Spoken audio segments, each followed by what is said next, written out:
আমরা আমাদের নবীকে সবচেয়ে বেশি ভালোবাসি, যিনি আখিরি নবী, যাকে বলা হয়েছে ওয়ামা আরসালনাকা ইল্লা রাহমাতাল লিল আলামিন। আমরা বারবার দেখছি কিছুদিন পর পর কারা যেন কিভাবে এসে আল্লাহ নবীর শানে কটূক্তি করে, নবীকে নিয়ে অশ্লীল ভাষায় গালিগালাজ করে।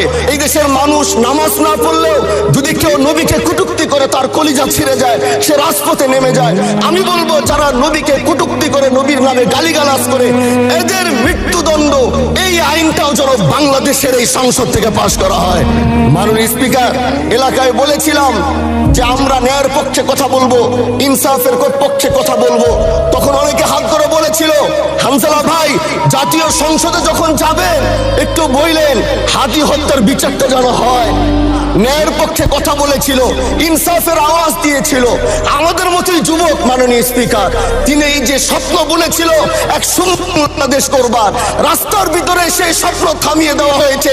এই বিচার যদি না হয় তাহলে আমাদের মতো আন্দোলনের নিরাপত্তাও রাস্তায় কেউ দিতে পারবে না মাননীয় স্পিকার। এই জন্য আপনার মাধ্যমে আমি বলতে চাই, হাদি হত্যার বিচার যেন সুনিশ্চিত করা হয়।